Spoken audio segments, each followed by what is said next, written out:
The most important thing जो कि matter करने वाली है वो है स्ट्रैटेजी और आपकी मेहनत, कि आप कितनी मेहनत कर रहे हैं, कितनी आप क्वेश्चन प्रैक्टिस कर रहे हैं। ना कि ये कि आप हिंदी मीडियम से हो या इंग्लिश मीडियम से। कोई भी कंपाउंड है like halo alkane hello arene है, वो कैसे बन रहा है, उसके बाद वो क्या रिएक्शंस दे रहा है। तो आपको क्या करना है, आपको एक सिंगल पेज या फिर एग्जाम के लिए लैंग्वेज बहुत ज़्यादा मैटर नहीं करने वाली है। जो चीज़ मैटर करने वाली है दैट इज़ कि आपकी स्ट्रैटेजी कितनी सही है और आप किस हद तक उसको फॉलो कर रहे हो। लाइक किस टाइम तक आप सेम रूटीन को फॉलो कर सकते हैं, क्योंकि नीट क्या मांग रहा है, आपको रोज़ पढ़ना है। 1 साल 2 साल जितनी साल भी आप प्रिपरेशन करेंगे, उतने टाइम तक आपको डेली सेम रूटीन के साथ में उतनी ही एनर्जी के साथ। If you are Hindi medium student and आप ये सोच रहे हैं कि आपका सिलेक्शन सिर्फ इस वजह से नहीं हो पाएगा क्योंकि आप हिंदी मीडियम से अपनी प्रिपरेशन कर रहे हैं, so let me tell you one thing, कि जब भी आप किसी एग्ज़ाम की प्रिपरेशन कर रहे हो तो उसके लिए लैंग्वेज बहुत बड़ा बैरियर नहीं है। लाइक ठीक है, आगे जा कर के आपको हर कोर्स में मोस्टली इंग्लिश में ही पढ़ाई करनी है, बट दी थिंग इज़ कि जब आप एक एंट्रेंस एग्ज़ाम दे रहे हो, अगर वो हिंदी में हो रहा है तो मतलब कि हिंदी में उसकी प्रिपरेशन करी जा सकती है। सो फर्स्ट ऑफ ऑल अपने दिमाग से ये चीज़ आपको खुद से ही निकालनी पड़ेगी कि हिंदी मीडियम से होने की वजह से आपका सिलेक्शन नहीं होगा।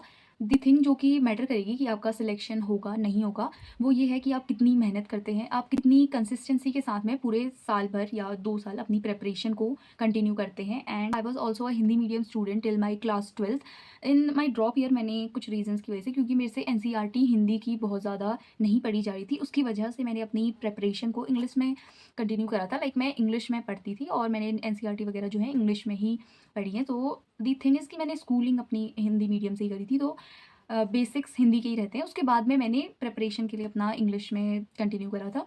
बट अगर आप ये सोच रहे हैं कि सिर्फ हिंदी मीडियम के होने की वजह से आपका सिलेक्शन नहीं होगा, तो उस चीज़ में मैं आपको ये बता दूं कि ऐसा नहीं है, क्योंकि बहुत सारे स्टूडेंट्स आप देखते होंगे कि वो हिंदी मीडियम से करके भी अपनी प्रिपरेशन को अच्छे मार्क्स लाते हैं एंड सिलेक्शन होता है। So I will tell you a strategy जिससे आप अपनी हिंदी मीडियम में प्रिपरेशन कर सकते हैं। एंड अलॉन्ग विद दैट मैं आपको रिसोर्सेज कुछ बताऊंगी जो कि मैंने भी अपने 11th-12th में यूज़ करे थे। एंड उसके अलावा कुछ अदर रिसोर्सेज जो कि मैंने अभी रिसेंटली सर्च करे हैं और मुझे अच्छे लगे, जो टीचर्स मुझे लगा कि मुझे ठीक लग रहा है उनका पढ़ाना। और अलॉन्ग विद दैट कुछ ऐसे चैनल्स और कुछ ऐसे रिसोर्सेज जो कि मैंने अभी सर्च करे हैं एंड जिनसे मैंने काफ़ी सारे स्टूडेंट्स का लाइक फीडबैक मैंने देखा है कि उनको वो सारे रिसोर्सेज ने हेल्प करी थी। So firstly we will start with कि आपको अपना स्टडी मटेरियल क्या क्या आपके पास होना चाहिए। फर्स्ट थिंग इज़ कि एनसीईआरटी, नीट के लिए एनसीईआरटी सबसे इंपॉर्टेंट चीज़ है। लाइक नीट में बिना एनसीईआरटी के सिलेक्शन नहीं होगा, specially in the case of bio. Like bio में आपको एनसीईआरटी के अलावा और कोई भी आप चीज़ पढ़ लो, अपने एनसीईआरटी नहीं करी हुई है तो सिलेक्शन लाइक उस चीज़ की वजह से आपका सिलेक्शन रुक सकता है, क्योंकि एनसीईआरटी के लाइन टू लाइन क्वेश्चंस आते हैं। आप पिछले 4 5 6 साल जितने भी साल के आप नीट के क्वेश्चन देखेंगे, मैक्सिमम एनसीईआरटी की लाइन से आ रहे हैं। सो एनसीईआरटी पढ़ना इज़ मस्ट। उसके अलावा आपको हिंदी की एनसीईआरटी ही, अगर आप हिंदी मीडियम से प्रिपरेशन कर रहे हैं तो पढ़नी है। इफ़ आपको उसके साथ कोई प्रॉब्लम है और आप लाइक उसकी लैंग्वेज आपको समझने में कोई प्रॉब्लम हो रही है, तो आप कर सकते हैं कि आप इंग्लिश की ट्राई कर सकते हैं पीडीएफ वगैरह की हेल्प से। अगर आपको वो फेमिलियर लग रही है या फिर आपको लग रहा है कि आप उस पर कर सकते हैं, तो आप ट्राई कर सकते हैं। अदरवाइज़ आप हिंदी मीडियम में भी कंटिन्यू कर सकते हैं। लाइक हिंदी की एनसीईआरटी पढ़िए, उसके साथ में इंग्लिश की थोड़ा थोड़ा टर्म की आपको पता होना चाहिए। लाइक जो उसके अलावा दी थिंग इज़ कि आपको बहुत सारी बुक्स लेकर के बुक्स इकट्ठी नहीं करनी है, लिमिटेड रिसोर्सेज के साथ में अपनी प्रिपरेशन करने का ट्राई कीजिएगा। सो स्टार्ट करते हैं सब्जेक्ट वाइज। तो बायोलॉजी के लिए अगर हम बात करें तो आपको बायोलॉजी के लिए एनसीईआरटी मस्ट करनी है। लाइक एनसीईआरटी तो पढ़नी ही पढ़नी है और एक बार पढ़ने से भी नहीं होता है एनसीईआरटी। लाइक अगर आप 6 7 8 बार पढ़ोगे ना, उसके बाद में जाकर के आपको खुद से उनकी लाइन्स याद रहने लगती है। लाइक जो इंपॉर्टेंट लाइन्स है ना, वो आपको खुद ही याद रहेंगी और आप देखोगे कि क्वेश्चंस में वो लाइन्स ही आ रही हैं और उन लाइन्स से ही उठा उठा करके डिफरेंट डिफरेंट क्वेश्चंस बनते हैं। सो एनसीईआरटी मस्ट है बायो के लिए। अलॉन्ग विद दैट अगर आप मेरे से टीचर्स की बात करें कि बायोलॉजी के किन टीचर्स से आप पढ़ सकते हैं जो कि हिंदी मीडियम में पढ़ा रहे हैं, सो अपने 11th-12th में मैंने पढ़ा था योगेश शुक्ला सर से, जो कि अभी पीडब्ल्यू के हिंदी मीडियम चैनल है उस पर वो पढ़ा रहे हैं। तो आप ट्राई कर सकते हैं उनसे पढ़ने का, या फिर किसी भी अदर टीचर से आप पढ़ रहे हैं तो उसका अ, आप कंटिन्यू कर सकते हैं अगर आपको समझ में आ रहा है, आपको अच्छा लग रहा है। उसके अलावा आपको क्वेश्चंस करते रहने हैं। एंड हाँ, अगर कोई और टीचर आपको पता हो इनके अलावा जो कि अच्छा पढ़ा रहे हैं, जो कि मैं मिस कर दूँ, तो प्लीज़ कमेंट सेक्शन में बता दीजिएगा ताकि अदर की भी हेल्प हो पाए, लाइक अदर स्टूडेंट्स को भी हेल्प हो पाएगी इसकी। And the third thing is कि क्वेश्चन प्रैक्टिस तो ऑब्वियसली हर सब्जेक्ट में करनी है। तो बायोलॉजी के लिए आपको पीवाईक्यूज़ तो हर सब्जेक्ट के लिए करना है, तो बायो के लिए भी आप करेंगे। पीवाईक्यूज़ आपको अगर आप बुक ले सकते हैं तो आप ले सकते हैं, कोई भी बुक, लाइक दिशा पब्लिकेशन की बुक्स आती हैं। उसके अलावा अदर किसी भी आती है, पीवाईक्यूज़ तो सेम ही रहने वाले हैं। आप कोई सी भी पीवाईक्यू बुक यूज़ कर सकते हैं। और अगर आप पीडीएफ फॉर्म में या फिर ऑनलाइन में आप पीवाईक्यूज़ सर्च करेंगे तो पीवाईक्यूज़ हर जगह मिल जाएंगे। लाइक आप टेलीग्राम के कोई चैनल सर्च कर सकते हैं, वहाँ पे मिल जाएंगे। अदरवाइज़ नेट पे, गूगल पे या फिर अदर वेबसाइट्स हैं। नीट प्रेप आप देख सकते हैं, नीट प्रेप पे भी सारे के सारे पीवाईक्यूज़ हैं, हिंदी मीडियम में भी और इंग्लिश में। उसके साथ में अगर आपको चाहिए कि अदर क्वेश्चन प्रैक्टिस के लिए आपको कोई बुक चाहिए, नीट प्रेप को आप यूज़ कर सकते हैं। लाइक काफ़ी सारे क्वेश्चंस तो उसमें फ्री में ही दिए हुए हैं, जो कि मैंने भी सॉल्व करे थे एंड लाइक बहुत सारे हैं, ऑलमोस्ट 3 to 5,000 क्वेश्चंस मैंने भी सॉल्व करे हैं, तो उतने क्वेश्चन। उसके अलावा अगर आपको कोई बुक लेनी है तो आप MTG फिंगर टिप्स की बुक आती है, आप वो ले सकते हैं। और बायो के लिए मेन थिंग ये रहेगी कि आप पहले लेक्चर देखेंगे, उसके बाद में आप अपने नोट्स पढ़ेंगे, देन आप एनसीईआरटी को गो थ्रू करेंगे एंड आपको एनसीईआरटी मैक्सिमम टाइम्स आपको ट्राई करना है कि आप नोट्स से तो रिवाइज कर रहे हैं, ठीक है, नोट्स के साथ साथ एनसीईआरटी से रिवाइज करने का ज़्यादा ट्राई कीजिए, क्योंकि एनसीईआरटी की एग्जैक्ट लाइन्स आती है और वहाँ पे फिर अगर आप लाइन्स में आपको कोई कन्फ्यूजन होगा तो वहाँ पे क्वेश्चन गलत हो जाते हैं, तो उस चीज़। सो सिलेबस कंप्लीट होने के बाद लाइक बायो का सिलेबस आपका जल्दी ही कंप्लीट हो जाएगा मोस्टली। तो आप क्या करेंगे कि आप रिट्रोग्रेड रिवीजन स्टार्ट करना है, लाइक पहले क्वेश्चंस एंड देन आपको नोट्स पढ़ने हैं हो जाते। इससे कंसेप्ट्स और ज़्यादा स्ट्रॉन्ग होते हैं। लाइक आपने कोई क्वेश्चन गलत करा और फिर आप उसका आंसर देते हो ना, तो ये चीज़ ज़्यादा अच्छे से आपको याद रह जाती है बहुत long time. Then talking about chemistry, तो केमिस्ट्री में भी सेम चीज़ है, आप लेक्चर्स देखेंगे। केमिस्ट्री में लेक्चर्स बहुत ज़्यादा इंपॉर्टेंट है, क्योंकि आप एनसीईआरटी ऑब्वियसली केमिस्ट्री में सिर्फ एनसीईआरटी से नहीं हो सकता है, क्योंकि उसमें कंसेप्ट चाहिए हैं और बहुत अच्छे कंसेप्ट चाहिए। लाइक केमिस्ट्री के लिए भी आप पीडब्ल्यू का जो हिंदी मीडियम वाला चैनल है उस पर आप देख सकते हैं, वहाँ पे टीचर जो हैं वो भी अच्छा पढ़ाए थे। लाइक मैंने उनका एक लेक्चर अभी लेके देखा था, वो ठीक लगा, मुझे तो ठीक लगा कंसेप्ट। आप ट्राई कर सकते हैं, या कोई और टीचर आपको पता हो तो कमेंट सेक्शन में बताइएगा। एंड उसके अलावा कुछ टीचर्स जो कि मैंने अपने 11th-12th जिनसे मैंने पढ़ा था उनमें आते हैं ASL के आशीष सिंह लेक्चर्स, जो उनका चैनल है उस पर आशीष सर पढ़ाते हैं। उसके अलावा विक्रम सिंह करके एक चैनल है, उस पर भी उन सर ने भी पढ़ाए हुए हैं। लाइक उनके कंसेप्ट भी मुझे अच्छे लगते थे। केमिस्ट्री के लिए क्वेश्चन प्रैक्टिस के लिए ऑब्वियसली आप पीवाईक्यूज़ करेंगे एंड ऑब्वियसली पीवाईक्यूज़ आप कहीं से भी कर सकते हैं, कोई भी बुक से या फिर किसी भी वेबसाइट पे पीवाईक्यूज़ सेम ही रहने वाले हैं।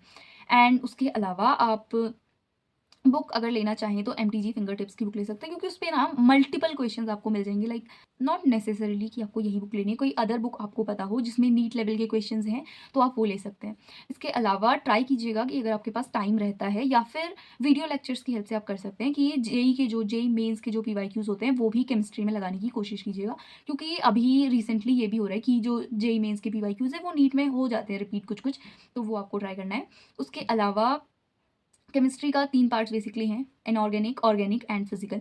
फिजिकल के लिए आपको एनसीईआरटी एज सच नहीं, इनऑर्गेनिक एंड ऑर्गेनिक के लिए आपको एनसीईआरटी पढ़नी है, क्योंकि वहाँ पे भी ना असर्शन रीजन टाइप्स क्वेश्चंस अभी आते हैं रिसेंटली, बहुत ज़्यादा असर्शन रीजन क्वेश्चंस आते हैं। उसके अलावा स्टेटमेंट वाइज क्वेश्चंस आते हैं, तो उसके लिए आप एनसीईआरटी अगर 2-3 बार भी पढ़ेंगे ना तो आपको थोड़ा सा हेल्प मिल जाती है। अदरवाइज टीचर्स अपने नोट्स में लिखाते हैं मोस्ट ऑफ दी चीज़ें, बट वही है कि आप एनसीईआरटी से जब पढ़ते हो ना तो वो थोड़ा सा ज़्यादा लॉन्ग टाइम के लिए याद रहती है, आप 2-3 बार पढ़ते हो तो टीचर्स है ना वो आपको साथ में क्वेश्चंस करा रहे होंगे। उसके अलावा आप अगर यूट्यूब पे देखेंगे ना, काफ़ी सारे क्वेश्चन प्रैक्टिस कराई हुई है हिंदी मीडियम में भी, अगर बहुत ज़्यादा नहीं तो मिल जाएगी आपको थोड़ी बहुत, तो उनके आप ट्राई कीजिए।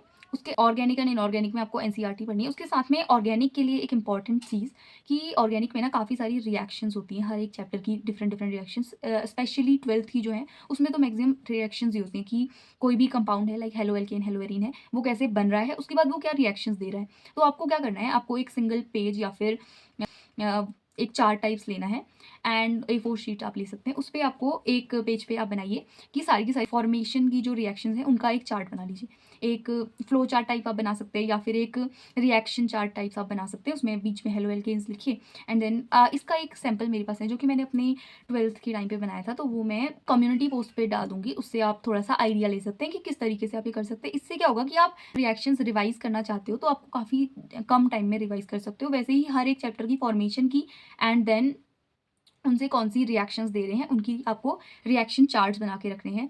देन इनऑर्गेनिक में ट्रेंड्स होते हैं बेसिकली, तो उसमें जो सबसे इंपॉर्टेंट है होता है वो बेसिकली रहता है कि एक्सेप्शन है, उनको आपको ये करना है अपनी प्रिपरेशन की स्टार्टिंग से ही आप उनको एक अलग नोटबुक में और सम पेपर या फिर कहीं पे नोट करते हुए चलिए, क्योंकि एक्सेप्शन से ना बहुत सारे क्वेश्चन आते हैं। देन टॉकिंग अबाउट फिजिक्स, तो फिजिक्स वो सब्जेक्ट है नीट का जिसमें कि बच्चे सबसे ज़्यादा स्ट्रेस लेते हैं कि फिजिक्स नहीं हो पा रहा, सबसे टफ जो सब्जेक्ट लगता है वो फिजिक्स ही होता है। तो फिजिक्स में आपको क्या करने हैं, लेक्चर्स लेने हैं। फिजिक्स में अगर आप टीचर्स की बात करें या फिर कौन से यूट्यूब चैनल्स या फिर कौन सी सब्सक्रिप्शन आप बेसिकली ले सकते हैं, तो पीडब्ल्यू का हिंदी मीडियम का जो चैनल है वहाँ पे भी फिजिक्स के टीचर हैं और मुझे जो मैंने अभी तक जो मैंने थोड़ा बहुत देखा वो सही पढ़ाते हैं। मैंने जिनसे अपनी 11th-12th में फ़िज़िक्स पढ़ी थी वो हैं सुभाष सर, वो ASL पे ही पहले पढ़ाते थे, उनका अपना चैनल भी है उसके अलावा उनकी आप नाम से सर्च कर सकते हैं, लाइक कोई भी चैप्टर और उसके साथ में सुभाष सर से आप सर्च करेंगे तो आपको मिल जाएंगी उनकी फिजिक्स की वीडियोस, और उनने मैक्सिमम सारे चैप्टर्स पढ़ाए हुए हैं, तो वो आप देख सकते हैं। और उनके कंसेप्ट काफ़ी अच्छे हैं, लाइक वो जेई वाले बच्चों को भी पढ़ाते हैं, तो उनके कंसेप्ट मेरे को तो काफ़ी अच्छे लगते थे, तो आप वो सर्च कर सकते हैं। इसके अलावा फिजिक्स के लिए जो फॉर्मूलाज हैं वो याद रखने के लिए आप फॉर्मूला शीट्स बनाएंगे, लाइक कोई भी नोटबुक लीजिए, उस पर सारे फॉर्मूलाज लिखते जाइए। उसके इसमें भी आप कर सकते हैं कि एक चैप्टर की समरी टाइप्स, लाइक उसमें आपके सारे फॉर्मूलाज आ जाएंगे, साथ में उसमें आप इंपॉर्टेंट पॉइंट्स लिखेंगे, जो भी कोई एनसीईआरटी का पॉइंट है जो टीचर्स अपने नोट्स में बताते हैं। उसके अलावा फिजिक्स में मोर रोल आता है यहाँ पे नोट्स पढ़ने के बजाय क्वेश्चन प्रैक्टिस का, तो आपको फिजिक्स में सबसे ज़्यादा क्वेश्चंस प्रैक्टिस करने पड़ेंगे, क्योंकि जब तक आप क्वेश्चन प्रैक्टिस नहीं करोगे तब तक बहुत ज़्यादा कंसेप्ट भी उतने क्लियर नहीं हो पाते। लाइक आप ये सबसे इंपॉर्टेंट चीज़ पीवाईक्यूज़ आप करेंगे, पीवाईक्यूज़ कहीं भी आप सर्च कर सकते हैं, लाइक गूगल पे भी आप सर्च करेंगे, पीवाईक्यूज़ हर जगह मिल जाते हैं। उसके अलावा नीट प्रेप की जो वेबसाइट है वहाँ पे भी आपको मिल जाएंगे पीवाईक्यूज़। उसमें जेई के पीवाईक्यूज़ भी आपको साथ में करते हुए चलिए। फिंगर टिप्स की ही बुक आप यहाँ पे भी फिजिक्स में भी यूज़ कर सकते हैं, क्योंकि इसकी बुक ना नीट जेई को ध्यान में रखते हुए बनाई गई है। लाइक डीसी पांडे या फिर ऐसी कोई भी बुक्स अगर आप सोच रहे हैं कि आप यूज़ करेंगे, तो उसमें क्या होता है कि काफ़ी सारे हाई लेवल के क्वेश्चंस भी होंगे, और उतने सारे क्वेश्चंस करना पॉसिबल भी नहीं है, और फिर टाइम जो है, टाइम का भी तो लिमिटेशन है, तो उस हिसाब से अपनी क्वेश्चन देखिएगा। अगर आप कर रहे हैं वहाँ से, वो भी बहुत अच्छी बात है। उसके अलावा फिजिक्स के लिए अगर देखो, फिजिक्स में बहुत ज़्यादा लैंग्वेज का तो रहता नहीं है, तो अगर आप कर सकते हैं तो आप ये ट्राई कर सकते हैं कि इंग्लिश मीडियम के जो टीचर्स वीडियोस में क्वेश्चंस प्रैक्टिस करा रहे हैं, काफ़ी सारे हैं यूट्यूब पे ही, बहुत सारे हैं, लाइक तमन्ना मैम के हैं, उसके अलावा अनअकैडमी के काफ़ी सारे हैं, पीडब्ल्यू के बहुत सारी क्वेश्चन प्रैक्टिस की आपको वीडियोस मिल जाएंगी, आप ट्राई कर सकते हैं। अगर आपको इंग्लिश मीडियम वाले क्वेश्चन समझ में आ पा रहे हैं तो आप वो भी ट्राई कर सकते हैं, लाइक उनके क्वेश्चंस आप सॉल्व करिए। देन दी स्ट्रैटेजी, जो कि आपको टेस्ट वगैरह देनी है, किस तरीके से देनी है, तो उसके लिए सबसे इंपॉर्टेंट चीज़ है, आप ट्राई कीजिए कि वीकली आप टेस्ट दें। जिस भी कोई भी कोचिंग आप ज्वाइन कर रहे हैं उसमें लाइक अगर आप कोई भी कोचिंग ज्वाइन कर रहे हैं तो उसमें वीकली टेस्ट होते हैं, और आपको टेस्ट एक भी टेस्ट मिस नहीं करना है। उसके अलावा आपको अपनी मिस्टेक नोटबुक बनानी है, जिस भी टेस्ट में आप कोई भी कंसेप्ट पे गलती कर रहे हैं वो कंसेप्ट आपको नोट करके रखना है। आप ट्राई कर सकते हैं कि क्वेश्चन नोट करके रखें, अदरवाइज कंसेप्ट तो पक्का से करके रखना है कि ये वाला कंसेप्ट आपका वीक है, और उस कंसेप्ट को बार बार रिवाइज करना है जब तक कि वो आपका स्ट्रॉन्गेस्ट कंसेप्ट ना बन जाए। और यही चीज़ है जो कि आपको लाइक इससे आपके ना मिस्टेक्स कम होती जाएंगी धीरे धीरे, क्योंकि आप अपनी मिस्टेक्स को सुधार रहे हैं। अगर हम स्टार्टिंग में 15 कंसेप्ट गलत कर रहे थे, अब आप उनमें से उन्हें स्ट्रॉन्ग करते जाएंगे, बार बार रिवाइज करेंगे, बार बार उस पर क्वेश्चन प्रैक्टिस करेंगे, तो वो धीरे धीरे आते आते 5 4 इतने पे आ जाएंगे, और इनसे आपकी गलतियां कम होंगी, क्योंकि जो क्वेश्चंस आप सही कर रहे हैं वो तो आपके कंसेप्ट बने हुए हैं। इन गलत वाले कंसेप्ट को, जो कि आप गलत कर रहे हैं जिनमें क्वेश्चंस, उनको स्ट्रॉन्ग करने का आपको ट्राई करना है। उसके साथ में मॉक टेस्ट जितने भी आप दे रहे हैं, सारे के सारे मॉक टेस्ट सिर्फ दे करके मार्क्स देख के नहीं रख देना कि इसमें मार्क्स अच्छे आए तो खुश हो गए, एक टेस्ट में मार्क्स बुरे आए तो बिल्कुल दुखी हो गए, अब रो रहे हैं। ये सब करने की बजाय आपको एनालाइज करना है सारे के सारे मॉक टेस्ट को, कि आप किस कंसेप्ट पे कहाँ पे गलती कर रहे हैं, या आप कोई सिली मिस्टेक्स कर रहे हैं, या फिर आप तुक्के मार रहे हैं कि ये वाले क्वेश्चन का आंसर नहीं पता था और कुछ भी करे जा रहे हैं। तो ये चीज़ से आपको बिल्कुल बचना है। एट दी एंड आते आते, जब तक आपका एग्जाम आने वाला होगा, तब तक आपको ये चीज़ पक्का से करके रखनी है कि आप किसी भी क्वेश्चन में रैंडम गैस नहीं मारे, लाइक आपको उसका कुछ नहीं पता और आप फिर भी आंसर दे रहे हैं। ये चीज़, क्योंकि नेगेटिव मार्किंग जो है ये आपके मार्क्स को बहुत ज़्यादा कम करती है, तो नेगेटिव मार्किंग से बचने के लिए आपको टेस्ट देने हैं, और इस चीज़ को सुधारना है कि अगर किसी चीज़ में आपको कोई आइडिया ही नहीं लग रहा है तो उसको छोड़ना is a better option, rather than कि आप सिर्फ टिक करे जा रहे हैं। और एट दी एंड तीनों सब्जेक्ट के लिए जो मोस्ट इंपॉर्टेंट चीज़ है, एनसीईआरटी फॉर बायो मस्ट है। इनऑर्गेनिक एंड ऑर्गेनिक के लिए भी एनसीईआरटी मस्ट है, आपको करनी है। नॉट बहुत ज़्यादा बार, जितनी बार आप बायो की एनसीईआरटी पढ़ेंगे उतनी बार आपको केमिस्ट्री की नहीं पढ़नी है, बट पढ़नी है। देन फिजिकल के लिए और फिजिक्स के लिए एनसीईआरटी बहुत ज़्यादा इंपॉर्टेंट नहीं है, क्योंकि फिजिक्स और फिजिकल की एनसीईआरटी में बहुत ज़्यादा ऐसी चीज़ें नहीं हैं जो कि इंपॉर्टेंट है। लाइक नोट्स में मैक्सिमम चीज़ें जो भी एनसीईआरटी के पॉइंट्स है वो आपको लिखाए जाएंगे, आपको वही करने हैं।